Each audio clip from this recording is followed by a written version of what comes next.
Hello everyone, welcome to Biopool. If you like the videos present on my channel, please like, comment, share and subscribe. तो आज का हमारा topic है immunity. Last video में हमने part 3 का ए part किया था जिसमें हमने कॉमन ह्यूमन डिसीज पढ़ी थी। आज हम पढ़ेंगे इम्यूनिटी। ये पार्ट 3 वीडियो का आपका बी पार्ट है। पहले हम इनिशियली इम्यूनिटी के बारे में समझेंगे, इसके टाइप समझेंगे और आगे डिटेल में इम्यूनिटी कितने टाइप्स की होती है वो सब हम आने वाली वीडियोस में पढ़ेंगे। तो सबसे पहले समझते हैं इम्यूनिटी क्या है। इम्यूनिटी को हम हिंदी में कहते हैं रोग प्रतिरोधक क्षमता। तो रोग प्रतिरोधक क्षमता means ability of our body to fight against disease causing organism. तो जो हमारा इम्यून सिस्टम है, जो ये हमारा सिस्टम है, ये हमें इम्यूनिटी प्रोवाइड करता है, मतलब रोगों से लड़ने की हमें क्षमता, एबिलिटी प्रोवाइड करता है। तो जो हमारा इम्यून सिस्टम है वो जो हमें इम्यूनिटी प्रोवाइड कर रहा है वो दो तरह की होती हैं। एक है इन्नेट इम्यूनिटी और एक है एक्वायर्ड इम्यूनिटी। अभी हम इम्यूनिटी का मतलब तो समझ गए, एबिलिटी ऑफ एन ऑर्गेनिज्म या फिर host to fight the infection, to fight the disease, to fight the disease causing organism. और ये जो भी कंपोनेंट्स अब अभी हम पढ़ने वाले हैं वो सभी हमारे इम्यून सिस्टम का पार्ट है जो हमें इम्यूनिटी प्रोवाइड करते हैं। आपने क्लास 9th में भी पढ़ा होगा, जब आपने टिश्यू चैप्टर पढ़ा था तो हमने कनेक्टिव टिश्यूज में हमारे ब्लड कंपोनेंट्स उसमें पढ़े थे, लिम्फोसाइट्स, डब्ल्यूबीसी। हम कहते हैं डब्ल्यूबीसी हमारे फाइटिंग सेल्स हैं, वो फाइट करते हैं हमारी बॉडी में इन्फेक्शन से। तो ये क्या है, वो इम्यून सिस्टम का पार्ट है and they are providing us immunity, क्योंकि वो फाइट कर रहे हैं इन्फेक्शन से। कोई भी इन्फेक्शन होगा डब्ल्यूबीसी भागते हुए आएंगे और फाइट करेंगे उस इन्फेक्शियस माइक्रोब से। ठीक है, तो अब हम पहले डिवाइड करते हैं इम्यूनिटी इन्नेट इम्यूनिटी में और एक्वायर्ड में। अब आप देखो वर्ड पे ध्यान देंगे, इन्नेट। इन्नेट मीन्स ऐसी इम्यूनिटी जो पहले से आपके अंदर प्रेजेंट है, बर्थ से प्रेजेंट है। इन्नेट इंटरनल है। आप जब पैदा हुए हैं तो आप इस इम्यूनिटी के साथ पैदा हुए हैं। ठीक है, तो इन्नेट इम्यूनिटी क्या होती है, वो immunity which is present at the time of birth. और इन्नेट इम्यूनिटी नॉन स्पेसिफिक होती है।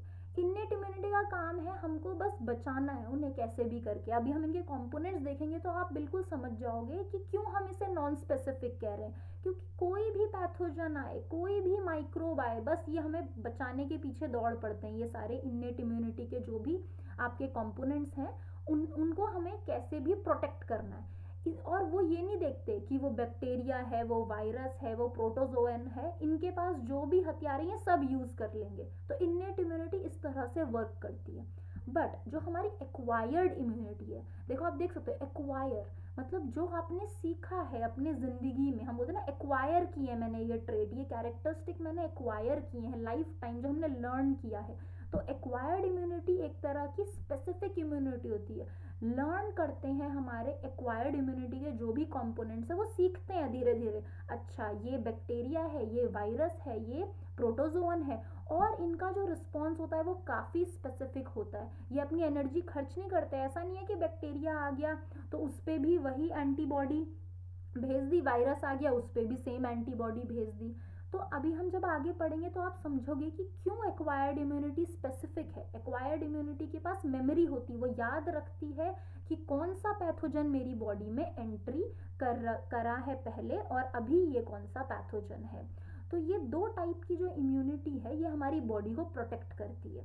तो जो आपकी इन्नेट इम्यूनिटी है ये फर्स्ट आपका बैरियर है, फर्स्ट लाइन ऑफ डिफेंस जिसे हम कहते हैं, क्योंकि आप इसके साथ पैदा हुए हो। तो इन्नेट इम्यूनिटी आपके पास 4 टाइप के barriers, innate immunity further divided है 4 टाइप्स में। तो इन्नेट इम्यूनिटी जो बैरियर प्रोवाइड करती है उसमें आता है physical barrier, physiological barrier, cellular barrier और साइटोकाइन बैरियर। तो आप देख सकते हो फर्स्ट इज फिजिकल बैरियर, मतलब किस तरह से आपको प्रोटेक्ट करिए। स्किन आपका लार्जेस्ट ऑर्गन है, तो कोई भी चीज आपकी बॉडी में ऐसी एंट्री नहीं कर सकती। आपको स्किन की जितनी भी लेयर्स है, थाउजेंड्स ऑफ लेयर्स, जो स्ट्रैटिफाइड स्क्वैमस एपिथीलियम आपने 9th क्लास में पढ़ा होगा, जो एपिथीलियम लेयर से हमारी स्किन बनी है, तो वो सभी लेयर्स को पियर्स करके अंदर अंदर जाना पड़ेगा उस ऑर्गेनिज्म। तो स्किन एक तरह का बैरियर है। स्किन के अलावा म्यूकस, आपके नाक में, आपके पूरे जो आपका डाइजेस्टिव ट्रैक है, आपके नेजल ट्रैक में, हर जगह म्यूकस प्रेजेंट है। ठीक है। तो ये म्यूकस क्या कर रहा है, एपिथेलियम लाइनिंग में लिखा भी है रेस्पिरेटरी ट्रैक, हमारी जीआई ट्रैक जो गैस्ट्रो इंटेस्टाइनल ट्रैक है, डाइजेस्टिव ट्रैक जिसे हम कहते हैं, यूरिनोजेनिटल ट्रैक, इन सभी में म्यूकस प्रेजेंट है। तो ये म्यूकस क्या कर रहा है, जितने भी माइक्रोब्स है उनको ट्रैप कर रहा है, एंट्री नहीं करने दे रहा। Next is physiological barrier. Physiological barrier में क्या आता है, आपके स्टमक में एसिड प्रेजेंट है, HCl आपने 10th में भी पढ़ा होगा। वो HCl क्या कर रहा है, उसको वो कोई डिफ्रेंशिएट नहीं कर रहा कि मैं तो बैक्टीरिया को मारूंगा, वायरस को नहीं मारूंगा, प्रोटोजोआ को नहीं मारूंगा। वो तो कोई भी एंटीजन आए, कोई भी माइक्रोब आए, फॉरेन बॉडी आए, उसको एसिड का मतलब जो भी अटैक है वो झेलना ही पड़ेगा। तो एसिड सब पे कॉमनली एक्ट कर रहा है। सलाइवा इन द माउथ, अब सलाइवा आप कुछ भी खा रहे हो वो सलाइवेट हो रहा है, वो फूड सलाइवेट हो रहा है। टीयर्स, टीयर्स जो है हमारे, टीयर जो है उनमें एक एंजाइम होता है जिसे हम कहते हैं लाइजोजाइम। तो लाइजोजाइम एक एंजाइम है जो टीयर में प्रेजेंट है, तो ये प्रिवेंट करता है माइक्रोबियल ग्रोथ को। तो अगर आपके आंसू आ रहे हैं तो आप अपने एक बहुत ही इंपॉर्टेंट जो लाइजोजाइम है, जो आपका फाइटिंग फैक्टर है इन्नेट इम्यूनिटी का, उसे लूज कर रहे हैं, आप अपनी आंखों को साफ कर रहे हैं, ठीक है। जो भी पैथोजन है, माइक्रोब्स हैं, उनको मार रहे हैं उससे, है ना। तब ऐसा नहीं कि अब रोने लग जाए, रोना नहीं है, ठीक है। बट आपको जब भी रोना आता है तो वो जो टीयर्स है उसमें ये एंजाइम प्रेजेंट होता है। Next is cellular barrier. अब सेल्यूलर बैरियर आप देखो, सेल, सेल को प्रोटेक्ट करने वाले बैरियर, ठीक है, या सेल्स, छोटे छोटे आपके WBC एक सेल है, ठीक है, वो प्रोटेक्ट कर रहा है। फाइटिंग सेल हम बोलते हैं ना, वाइट ब्लड सेल, ये फाइटिंग सेल्स हैं जिन्हें हम क्या कहते हैं, ल्यूकोसाइट्स। डिफरेंट टाइप के आपके पास होते हैं, आपने 11th में भी पढ़ा होगा। एरिथ्रोसाइट, आपने सॉरी एरिथ्रोसाइट नहीं, एसिनोफिल, बेसोफिल, न्यूट्रोफिल, ये सभी अलग अलग टाइप में आते हैं। कोई एलर्जी के टाइम पे आता है, कोई इन्फ्लेमेशन के टाइम पे प्रेजेंट होता है। तो ये सभी क्या है, different types of leucocyte, WBC fighting cells हैं। फिर आपके आते हैं polymorpho nucleocytes, monocytes, natural killer cells, ठीक है। तो ये सभी क्या है, आपके सेल्यूलर बैरियर हैं जो ब्लड में प्रेजेंट है, as well as micro as well as macrophages. Macrophages कहाँ प्रेजेंट है, टिश्यू में प्रेजेंट है। अब इनका काम क्या है, फैगोसाइटोस कर लो, पूरा का पूरा माइक्रोब को खा लेते हैं। ये नहीं कि लड़ाई में टाइम वेस्ट नहीं करेंगे, पूरे माइक्रोब को फैगोसाइटोस कर लिया। जैसे अमीबा है वो अपने फूड को फैगोसाइटोस कर लेता है, वैसे ही मैक्रोफेज भी अपने पूरे जो भी माइक्रोब है उसको फैगोसाइटोस कर लेगा और डाइजेस्ट कर देगा। Next is cytokine barrier. Cytokine barrier ये बहुत इंपॉर्टेंट है हमारी इन्नेट इम्यूनिटी के लिए, एक फैक्ट, बहुत ही इंपॉर्टेंट फैक्टर है, क्योंकि ये क्या करते हैं, अब कोई भी सेल अगर वायरस इन्फेक्टेड हो गया, ठीक है, अब कोई सेल बीमार हो गया है, तो वो सेल क्या करता है, एक प्रोटीन सिक्रीट करता है, उसका नाम है इंटरफेरॉन। तो ये जो इंटरफेरॉन है, ये जब एक इन्फेक्टेड सेल रिलीज करेगा तो ये दूसरे सेल्स को बचाएगा, बोलेगा कि मैं तो बीमार हो चुका हूं, तुम अपने आप को बचाओ। तो इस तरह से आपकी इम्यूनिटी को पता चल जाएगा कि अच्छा ये सेल है, इसको कुछ बीमारी हो गई है, इस पे कुछ इन्फेक्शन हो गया है, तो आपके दूसरे जो नॉन इन्फेक्टेड सेल्स हैं उनको प्रोटेक्ट किया जा सकता है फर्दर वायरल इन्फेक्शन से।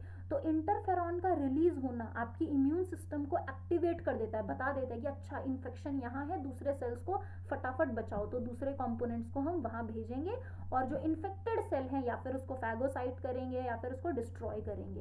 तो ये चारों चीज़ क्या हो गई, आपकी इन्नेट इम्यूनिटी के 4 बैरियर्स हो गए जिनके साथ आप पैदा हुए हैं, ये ऑलरेडी आपके अंदर प्रेजेंट है।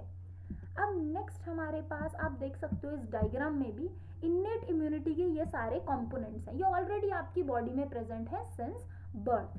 अब आते हैं अडेप्टिव इम्यूनिटी पे। अडेप्टिव इम्यूनिटी या फिर एक्वायर्ड इम्यूनिटी जिसे भी हम कहते हैं, एक्वायर्ड मतलब लाइफ टाइम जो हमारे साथ डेवलप होती है। अब इसको थोड़ा इजी वे में समझते हैं। एक्वायर्ड इम्यूनिटी या फिर अडेप्टिव इम्यूनिटी, यहाँ 2 बार सॉरी टाइप हो गया है, तो यहाँ पे ये है पैथोजन स्पेसिफिक। अगर वायरस आया तो उसके लिए अलग काम होगा, बैक्टीरिया आया उसके लिए अलग काम होगा, ठीक है, कोई भी डिफरेंट माइक्रोब आएगा तो उसके लिए डिफरेंट प्रोसेसिंग होगी उसे हैंडल करने के लिए। तो ये जो हम आपकी इम्यूनिटी है ये मेमोरी बेस्ड होती है, ये याद रखती है कि अच्छा ये वायरस आया था, ये बैक्टीरिया आया था, तो उसी पे उसी तरह से एक्ट करती है। अब ये मेमोरी बनाती कैसे, सबसे पहले याद रखते हैं ये जो इम्यूनिटी है ये हमारी एज के साथ डेवलप होगी। तो अगर एक बच्चा फर्स्ट टाइम बीमार होता है, समझ लो उसे जुकाम हुआ, ठीक है, कोल्ड हो गया, और कोल्ड किससे हो रहा है, राइनो वायरस की वजह से, तो वो वायरस फर्स्ट टाइम आया, तो आपके एक्वायर्ड इम्यूनिटी या अडेप्टिव इम्यूनिटी के कंपोनेंट्स होते हैं बी लिम्फोसाइट, टी लिम्फोसाइट्स, तो ये जो बी और टी लिम्फोसाइट है ये अभी क्या है, नाइव है, अभी ये इनोसेंट है, इन्होंने कभी देखा ही नहीं पैथोजन कैसा होता है। तो जब ये फर्स्ट टाइम उसे एनकाउंटर करेंगे उस पैथोजन को, तो वो जो रिस्पॉन्स देंगे, वो जो लड़ाई करेंगे वो कैसी होगी, लो इंटेंसिटी। अभी उन्हें पता ही नहीं है कैसे लड़ना है, उन्होंने पैथोजन ही पहली बार देखा है, तो उनको लड़ाई करके हमें ठीक करने में, प्रोटेक्ट करने में टाइम लगेगा। तो ये क्या है, प्राइमरी रिस्पॉन्स है, क्योंकि हमारे लिम्फोसाइट ने पहली बार देखा, इनोसेंट थे, वो पहली बार लड़ाई के लिए गए। बट अगर वही राइनो वायरस सेकेंड टाइम आ गया, सेम पैथोजन वापस आ गया, अब मैंने क्या बोला, मेमोरी बेस्ड है, ये याद रखेंगे, इन पे मेमोरी सेल्स बन जाते हैं, बी सेल्स है वैसी मेमोरी सेल्स बन जाते हैं, वो याद रखते हैं, अच्छा ये तो अभी पहले भी आया था। तो अब जो सेकेंड टाइम रिस्पॉन्स होगा ये कैसा होगा, हाईली इंटेंसिफाइड। तो जो फर्स्ट टाइम जुकाम को ठीक होने में, कोल्ड को ठीक होने में 10 दिन लग गए थे, अब वो 5 दिन में ठीक हो जाएगा। क्यों, क्योंकि आपके पास पहले से मेमोरी सेल्स हैं, अब आपको नए नहीं बनाने, वो उन्होंने याद दिला दिया कि ये पैथोजन पहले भी आया हुआ है। तो इस जो सेकेंड टाइम, जो सेकेंड एनकाउंटर है सेम पैथोजन का, तो वो रिस्पॉन्स कैसा होगा, हाईली इंटेंसिफाइड। तो उसे हम क्या कहते हैं, सेकेंडरी और एनामेनेस्टिक रिस्पॉन्स। ठीक है, तो अब आपका याद रखेंगे, एक्वायर्ड इम्यूनिटी जो है पैथोजन स्पेसिफिक है, मेमोरी बेस्ड है, उसका जो फर्स्ट रिस्पॉन्स होता है वो लो इंटेंसिटी होता है, जिसे हम प्राइमरी रिस्पॉन्स कहते हैं। सेकेंडरी रिस्पॉन्स होता है हाईली इंटेंसिफाइड, जिसे सेकेंडरी या एनामेनेस्टिक रिस्पॉन्स कहते हैं। तो इस तरह हमारी बॉडी मेमोरी बनाती है, जैसे जैसे हमें कोई ना कोई बीमारी होती है कुछ भी, तो हमारी बॉडी उसके खिलाफ मेमोरी सेल्स बना लेती है, और वो मेमोरी सेल्स हेल्प करते हैं कि हमें सेकेंड टाइम वो बीमारी ना हो। ठीक है, अब आपके पास प्राइमरी और सेकेंडरी इम्यून रिस्पॉन्स जो है ये किसकी हेल्प से हो रहा है, special type of cells, B lymphocytes, T lymphocytes. अब आगे की वीडियोस में आपको बताऊंगी बी लिम्फोसाइट का नाम बी क्यों पड़ा, टी क्यों पड़ा, ये कहाँ से डेवलप हुआ, वो सब भी हम पढ़ेंगे। अभी यहाँ जो चल रहा है अभी वो समझते हैं। अब देखो, जो आपके बी लिम्फोसाइट्स हैं वो एक आर्मी ऑफ प्रोटीन्स प्रोड्यूस करते हैं, उन्हें हम कहते हैं एंटीबॉडीज। ठीक है, जो पैथोजन के रिस्पॉन्स में, वायरस आया उसके खिलाफ अलग बनेगी, बैक्टीरिया आया उसके खिलाफ अलग बनेगी। तो ये क्या होते हैं, जो प्रोटीन्स होते हैं उन्हें हम कहते हैं, आर्मी ऑफ प्रोटीन्स को हम कहते हैं एंटीबॉडीज। तो कंफ्यूज नहीं होंगे एंटीबॉडीज और एंटीबायोटिक्स में।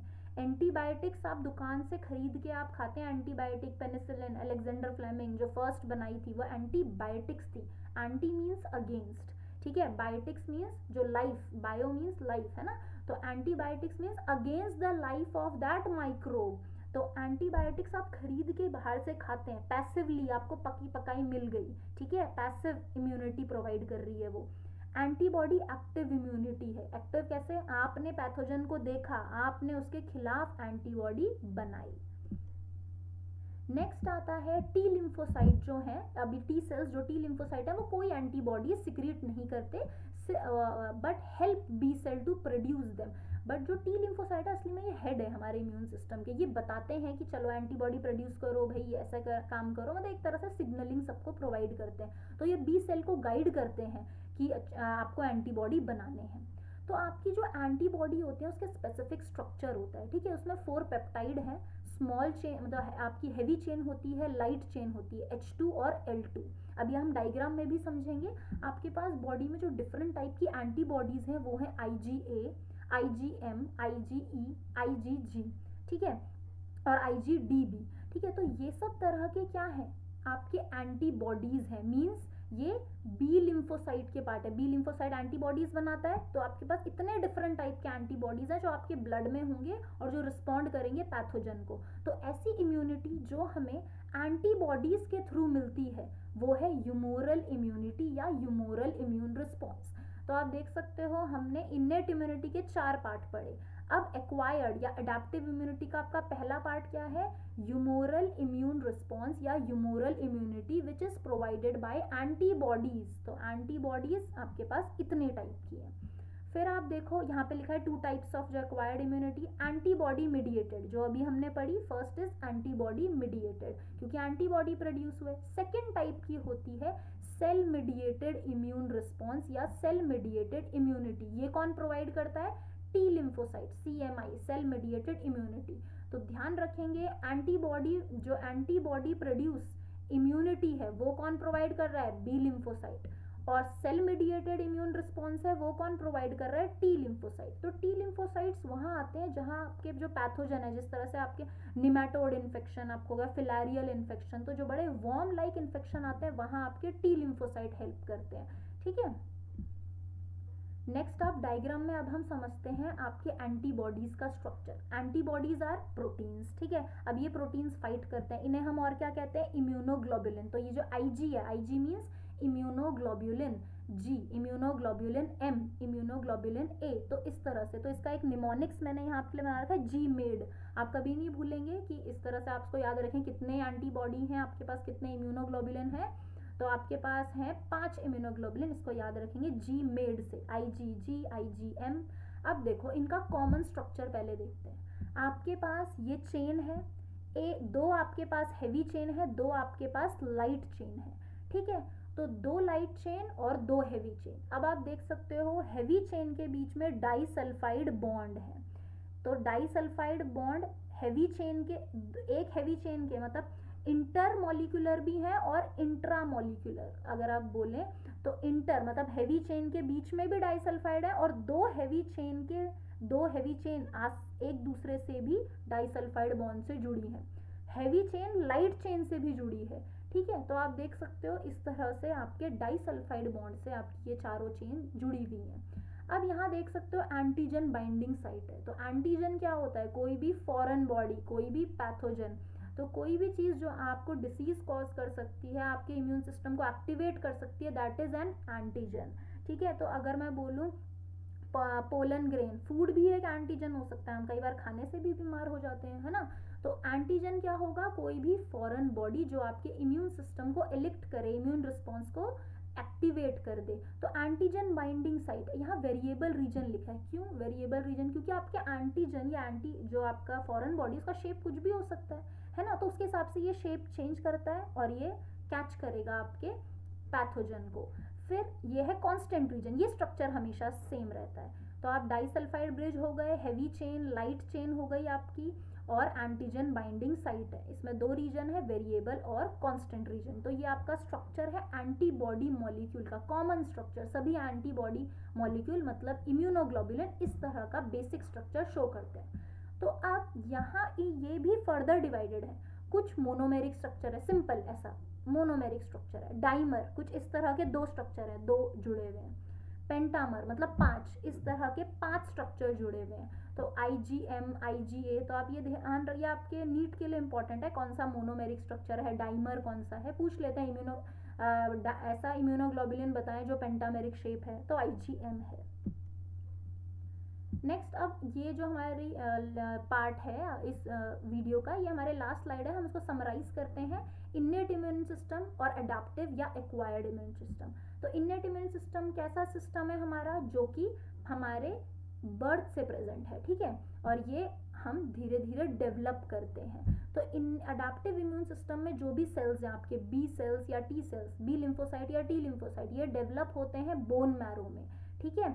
और जो इसीलिए इनका नाम पड़ा है बी सेल, क्योंकि बोन मैरो में सिंथेसाइज होते हैं और वहीं मेच्योर होते हैं। टी सेल जो है आपके सिंथेसाइज तो बोन मैरो में होते हैं, बट ये मेच्योर होते हैं थाइमस में। थाइमस आपका एक लिम्फॉइड ऑर्गन है, प्राइमरी लिम्फॉइड ऑर्गन, ये भी हम आने वाली वीडियोज में पढ़ेंगे, ठीक है। तो टी लिम्फोसाइट का नाम इसीलिए टी पड़ा, क्योंकि वो थाइमस में मेच्योर होते हैं। अब ये सब CD4 ये सब याद करने की आपको जरूरत नहीं, ये आप हायर स्टडीज में पढ़ेंगे। MHC इसके बारे में, ये सब आप हायर स्टडीज में पढ़ेंगे।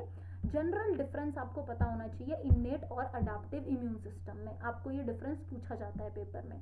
Innate immune system non specific, obviously इसको बचाना है, ये नहीं देखेगा कि कौन सा पैथोजन है, कौन सा माइक्रोब है, इसको बस फाइट करना है, सबको भेज देगा, सारी आर्मी को। But adaptive immune system specific होता है।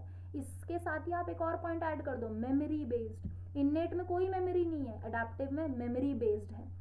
ये एंटीजन इंडिपेंडेंट है, कोई भी आए हम तो फाइट करेंगे, ठीक है, सबको भेज देंगे पूरी आर्मी। ये एंटीजन डिपेंडेंट होता है, जैसा एंटीजन होगा वैसी एंटीबॉडी डेवलप होगी, उसी के हिसाब से आपके मेमोरी सेल्स बनेंगे, ठीक है। अब ये अर्ली स्टेज में आपकी इन्नेट पहले फाइट करती है, फिर आती है आपकी अडेप्टिव इम्यूनिटी और उसको काउंटरैक्ट करती है, ठीक है। मैक्सिमम रिस्पॉन्स देती है इन्नेट इम्यूनिटी, और अडेप्टिव जो इम्यूनिटी है वो मैक्सिमम रिस्पॉन्स देती है आपकी कब, सेकेंडरी में। इनिशियली जो रिस्पॉन्स होता है वो हमेशा स्लो होता है, ठीक है।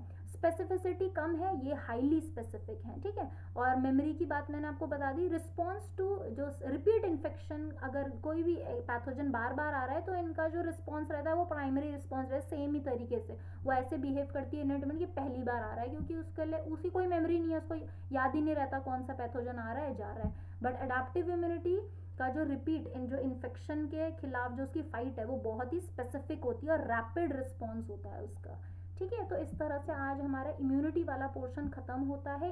इस वीडियो के नोट्स आपको मिलेंगे बायोपूल के टेलीग्राम चैनल पे और इसका लिंक आपके लिए नीचे डिस्क्रिप्शन बॉक्स में है। Thank you for watching the video.